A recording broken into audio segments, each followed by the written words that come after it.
anyone that hears this is going to be like, what the hell? They're talking about balls on there. No, we were talking about energy balls and Qigong. So, there you go.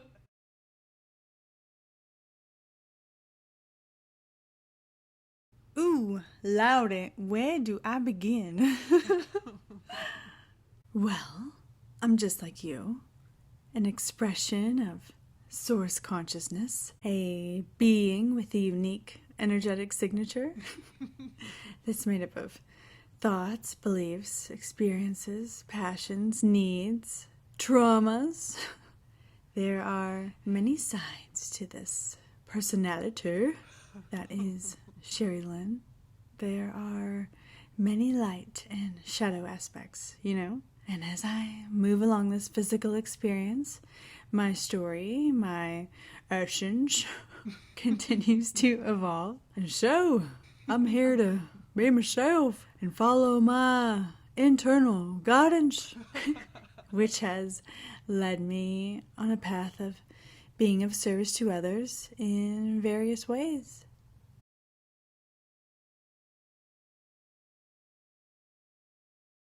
The work of a doula is rooted in serving others, and these days there are birth, marriage, life and death doulas, and within all of that is the essence of transition. So you can say that doulas support people moving through life's biggest transitions. And to zoom in a bit, an end-of-life doula is someone who provides non-medical, holistic, and practical support, comfort, and companionship to the dying and those that surround them.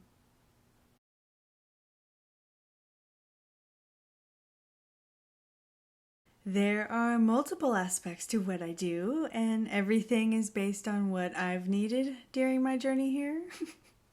Like a mentor to assist me during moments of spiritual molting, an energy worker to support me on days when I was ill, and an end-of-life guide to be present with me when I was staring death in the face and needing to get my affairs in order. And so I'm often approached for my work in the energetic healing arts and for my creative talents that weave into my end-of-life offerings.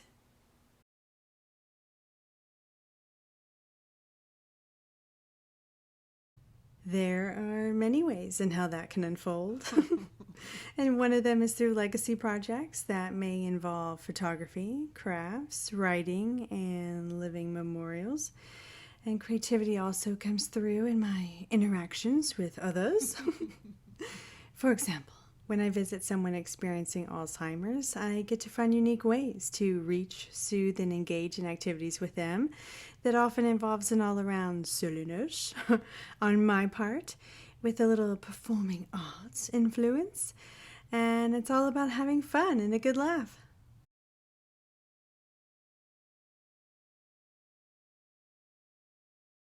I guess you could say that death work has been sprinkled throughout my life, and the first major introduction was in high school when my maternal grandmother died, and so all her children had gathered around. They dressed her, told stories, cried, and laughed, and they held each other. And listening to my mother tell the story of that day inspired me to later carry on that practice with others that have and will withdraw from the physical experience.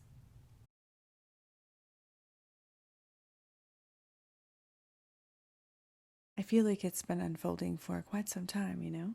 There's been a lot of change, big shifts, and growth in thoughts, belief systems, humanity, in the collective consciousness, right?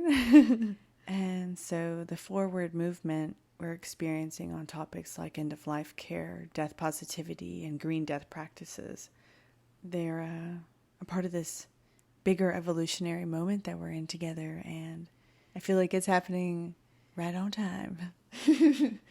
And I'm excited about what's to come, especially growth in home funerals and the availability of green body disposition methods near you.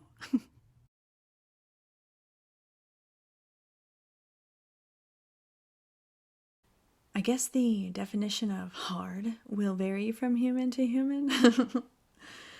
But,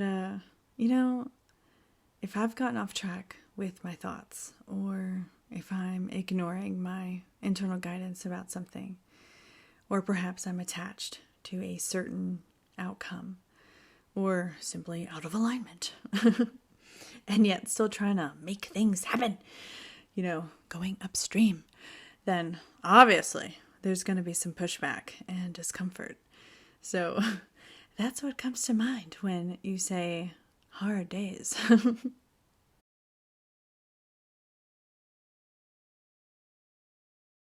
Oh my, there are so many moments, but one of my experiences as a hospice volunteer has always stood out.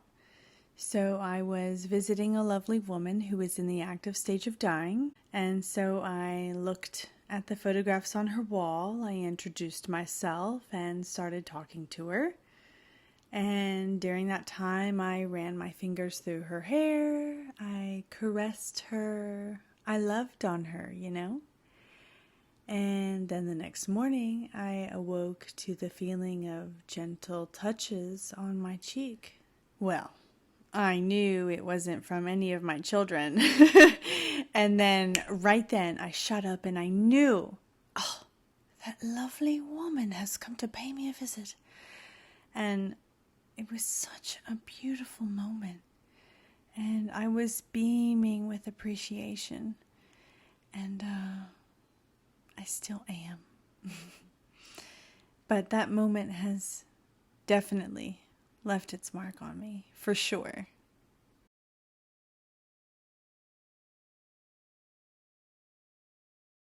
Well, you're truly bringing all of yourself into the room, right? Everything that makes up you is there in that moment. It's not like you can pull parts of yourself out and leave them in the car and be like, okay, everyone, y'all stay right here. Behave. Don't talk to anyone. Maybe take a nap. It's not like that. You are obviously adding to, even changing the energy of the room. And so what are you bringing to the mix? What has been at the forefront of your thoughts? What is your current baseline state of being? Are you generally feeling frisky, curious, excited about life, or grumpy, stressed, and your mind is running a million miles a minute? All of that plays into your offering to the family in that moment. So before I walk in there, I like to meditate or take a moment to ground, reset myself, set an intention, and then walk in a state that is open, aware, and ready to tune into the energy of the room and feel my way around about where and how I'm needed.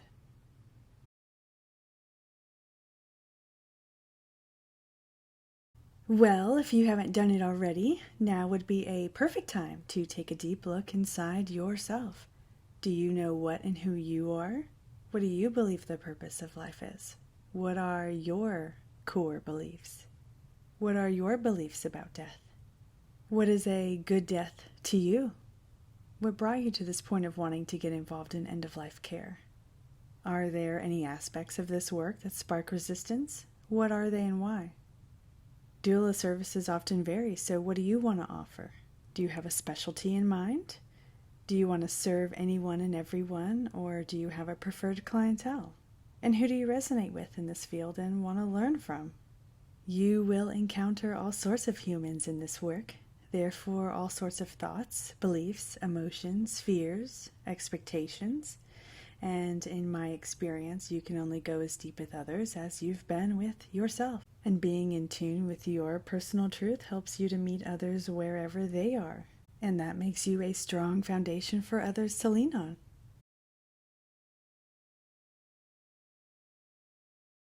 There's a wide variety of doula services to choose from, and most often their support begins at initial diagnosis, through bereavement, and many are also advocates, educators, and guides, and provide mental, emotional, and spiritual care.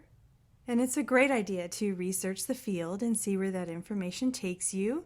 And when you get a lead, you may want to consider their experiences, education, and training background, and then look into the specifics of their offerings. Take notice of how they present themselves and their work.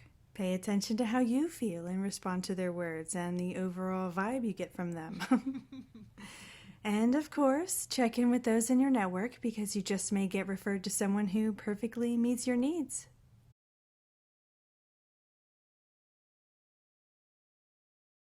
There are many things, but one of them is what we're doing right now. You see, my parents got me this little Fisher-Price cassette player when I was, 5, 6, 7. And once I figured out that dude could record, oh man, I was recording everything, including music from the movies, radio. I would act out scenes, narrate life happening around me, throw in some burps and farts, my favorite, and all sorts of stuff. I was into it all. And pretending to be a radio DJ. Oh yeah, that was at the top of my list at the time. And it's moments like those from my childhood that have been preparing me for this moment.